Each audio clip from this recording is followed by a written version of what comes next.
everybody. Happy Monday to you. And I am purposely changing my background for this because there's an announcement about this feature coming up here pretty quick. So we'll talk about that soon. So the first thing I do want to mention is there was a lot of updates that were happening this month since the last time we did this. So try to condense as much as possible, but a lot of delays, timeline changes, things like that happened. So again, condense as much as possible, but and then weed out all that and then give you some of the new features that are coming. Again, a lot happening in the Teams, but I did find a couple other ones that were relevant to other things outside of Teams. So we'll start here with Microsoft Stream. And as you know, the whole new Stream version resides within SharePoint and OneDrive, right? So now one of the things that is coming up or able to do is we can create playlists, and that came out a little while ago. You can create a playlist of all these videos. Well, now they finally get into that web part piece to the equation, and that is here in early June, late June. So basically rather pretty quick here. You'll be seeing this as a web part that you can add in there, and then you can literally say, I want this playlist to be in this particular web part on this page. Pretty easy to be able to set up, just like any other web part. Throw it on, set it up, and then choose your playlist. That's going to be an additional piece on that. So take a look at that. Make sure you let your users know that this is going to be happening, especially those who are site owners who can make those configuration changes. All right. Power BI one that came in, I thought was kind of interesting, especially if you guys are utilizing any of the Power BI capabilities to be able to show user adoption and that data that's a part of it. So one of the things that, and especially wrapped around when I am searching for information, right? So we know we can find Word documents, we can find PowerPoints, we can find a lot of different things. What's being added into our search now and being able to see that kind of stuff is if somebody shared a Power BI report with you, you're going to be able to see that information in a couple different places, right? If somebody shared it in Teams or Outlook or however they get that to you, now it's going to start showing up on M365 Home. You're going to see that as a, hey, this person shared with you, now you have access to it. Just like Word, Excel, PowerPoint, OneNote, right? All those things that you've been using, even lists show up in there. Now you're going to get that Power BI report. There is a way to be able to disable that if some organizations, I know that people have a hard time with that, right? I don't want to see all of that in there. So this particular update coming here mid-June to late July is going to give you the ability to be able to disable that, but by default, it's going to be enabled. All right, we're going to jump to the mobile device side of things. Specifically here, this is going to be iOS and Android, but this particular one is rolling out later on this month. And the ability to be able to go in and if you have a video in there, and in this particular email that you might have, if you're on that mobile device, you're actually going to see a thumbnail of that video. And then when you go ahead and play it, it's actually going to go full screen on that particular device to be able to see what's going on. Additionally, with this particular rollout, they're going to be able to do video capture and upload with that captured video.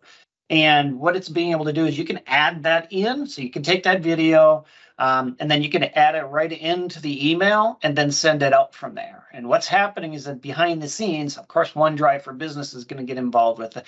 And this one is only available within Android, where the other one was available for both Android and iOS. So make sure you keep that in mind. This one be one of those things that if you have a use case, I would highly suggest you notify your users wrapped around being able to do this capability. Another thing that I found interesting specifically was wrapped around the ability to be able to do hand-drawn ink inside your PDFs. And this one's coming out here. Right now, it's targeted accounts where it's going to be standard, anybody in the standard side of things, early June to late June. So it might be out for you who are already targeted, but literally you have the ability to annotate your PDFs if they are in OneDrive for Business, right? So you open that up, you go into that in OneDrive for Web, and then you're able to actually draw on that using the annotation features, right? And additionally with that, you can go in, and if it's a PDF form that you can fill out, you can interact with it right there, fill it out in the browser version, and then be able to send it if you need to. Right now, it's only, that's a good question. Is it also available for SharePoint? Right now, I believe it's only for OneDrive that I saw, and it's only OneDrive for Web, Pete. So, but that's what the announcement was saying. All right, another piece too is around the adoption score. And I'm not sure how many, and we've talked about this here, but not everybody has this enabled within their environment, right? So it's the capability to be able to really see how you're doing from an adoption perspective around all the Office productivity suite. And so what this is doing is starting on June 28th, that is a deadline, that if you don't have that enabled, they're going to just automatically go in and enable that. Now, there is an opt-out capability if you want to not share that information or make that information available. I mean, there might be some fringe use cases. I think most organizations would really want to see that information. This is going to be enabled by default, and if you don't have it on, it will get enabled. As I mentioned in here, if you want to opt out, you do have that capability going into the adoption score dashboard, and there's an opt-out capability before June 28th, right? After that, it's going to enabled right away, so keep that in mind. All right. Another mobile experience I kind of want to mention to you, Brian, if they turn it on, that doesn't mean you have to look. That is true, Brian. You're very true. You don't have to look at it. Just put your head in the weeds and don't look at it at all. Good idea. So with this particular one, going back to Teams Mobile in this case, the ability to attach cloud files in chat and channels. I've had this numerous times, like I want to be able to go grab something from my OneDrive, and I can't do that from an iOS or Android perspective. And so what it's going to give you here late June to mid-July is the ability to be able to grab files that you have in your OneDrive when you're on your iOS or Android device and add it into a chat or add it into a channel conversation. This is a big change. Make sure you let your end users know that this is going to be happening. All right. Along the lines of hybrid work, we've been talking about this for a while, and it's now finally starting to get into the products. But really, you want to let people know when you're in the office versus you're working remote. Because, you know, if you're in the office, that's great. Maybe I can actually connect with you if I'm also in the office at the same time, right? That type of thing. So this one is coming out here, targeted and preview already available. It's out there if you already have public preview enabled in your for certain users. Otherwise, its standard release is going to be early June through early August. And what you're going to see is it's going to be in Outlook Web and in Teams, right? So you'll be able to see when you go up into your status, you have this ability to be able to say where you are going to be at, office or remote. Now, this is part of a bigger ploy that we're kind of moving towards later on. And we have more wrapped around the hybrid work, but this is like some of the beginning pieces that we're really starting to push out. That's going to help support this even more so that you can really see who's in and who is out from that perspective. This information is going to be updated in the profile cards that you see across all of the different apps that you have. Make sure you let everybody know that this is happening and to watch out for what they're going to be able to use it for, and then make sure they actually use it, right? Encourage them to continue using it. All right, Teams. Still continuing on this whole Teams thing. There's a bunch of them, things that are coming out with this. On the meetings front, the introduction of zooming control. So in this particular scenario, if I was showing a desktop and I needed to zoom in, right, and see what is actually in that particular box, and my site is not doing so well, that's really where this helps, right? And be perfectly honest, I think we're doing catch up with this because I know some of our other competing products can do this. Notice targeted in public early June, mid-June, standard early July to mid-July, and then GCCH and DoD late August to mid-September. And you're able to go in and zoom out as needed, even reset it back to original, right? They did have some caveats in here. If you have Watermark, which is a Teams premium capability, you will not be able to do zoom in and zoom out. And this is the attendees for that particular meeting. Yeah, so Brian, that's not the presenter, that's the end users who are attending. So in here, you'd be able to go and zoom in and zoom out from that, but not from our side of things. I would use, if I was doing that, I'd use Zoom It or another tool to be able to do those types of things. And then, so Pete was just commenting, you can build your work from a home schedule from Outlook on the web to set your location in advance. Absolutely, that's the idea. Yeah, and just tried it with Control Zoom. It works perfect. Yeah, that's exactly what it is. So some of you may already have this available, right? So you can get Zoom, but remember the control. Yeah, the controls with the wheel, that's doing all of Teams. And this is really talking about going to the content itself and zooming into that content. So just double check on that, Chris. It might be something a little different. All right, as I mentioned, everybody, I was demoing this because this is one of the features that are coming out here. Public preview, targeted public preview mid-June to late June.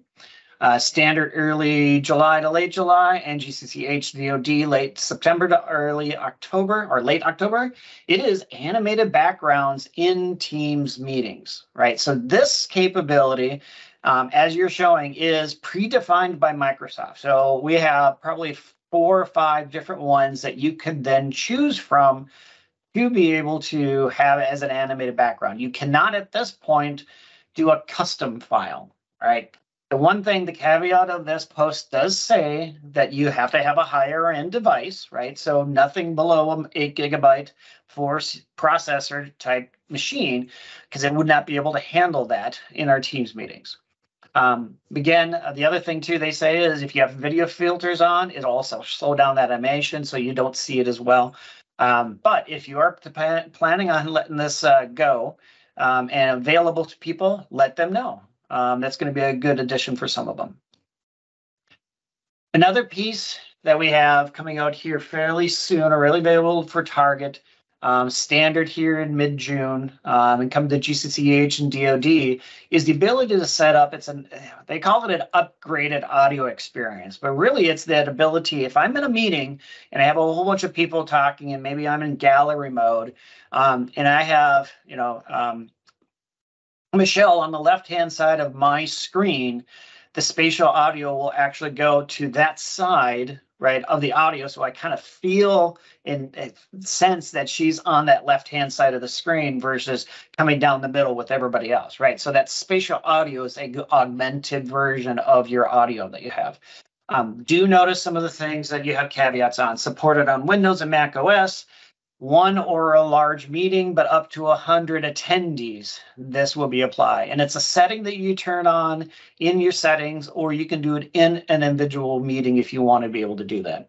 Other caveats, if you have a wireless headset, not going to work at this point. It's not supported. It has to be wired, hard-coded in or hardwired in. And then if you're using live interpretation for a particular meeting, then or high fidelity music mode, it does not work for those.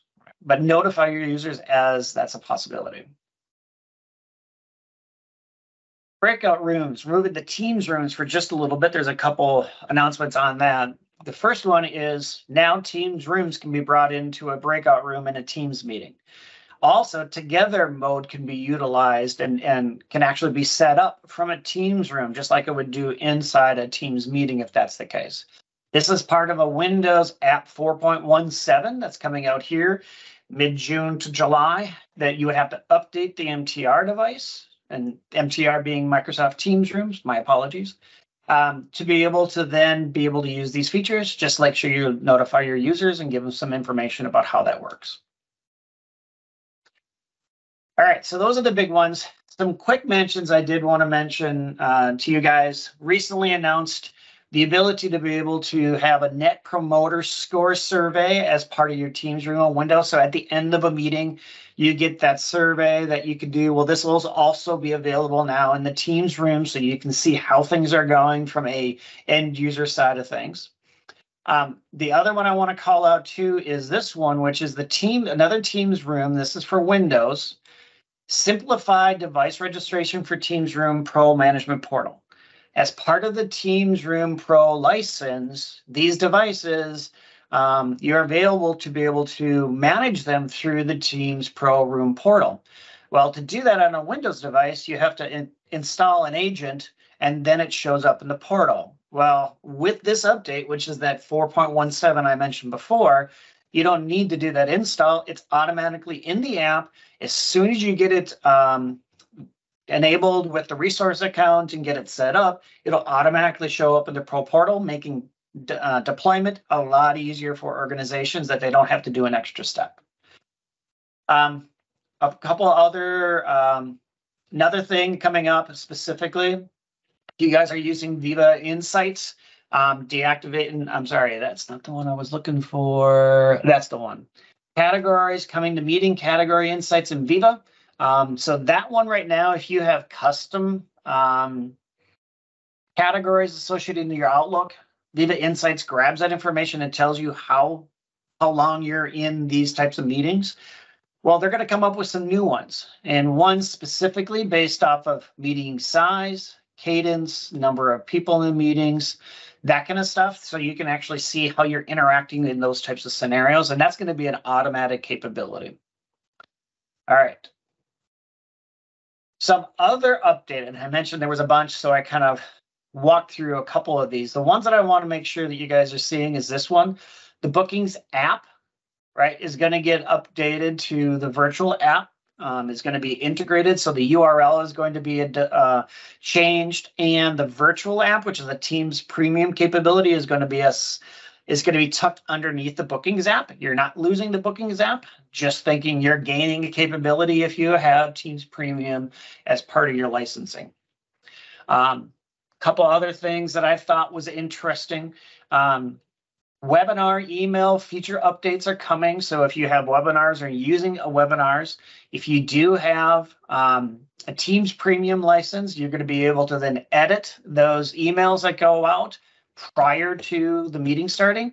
And then you're going to be able to send that email reminder and schedule that. So say, for instance, I wanted to go 5 minutes beforehand. You can schedule exactly when you want to have that email go out.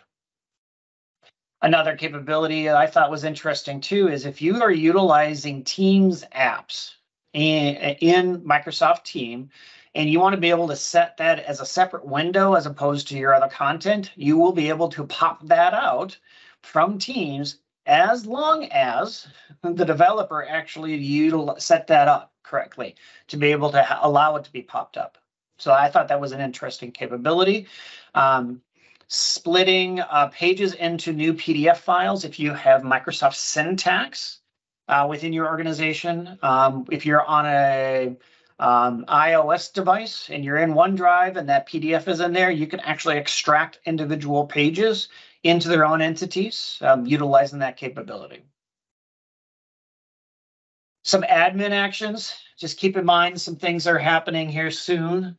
So make sure that you're not caught off guard by any of those changes. And with that, Michelle, I think this is back over to you.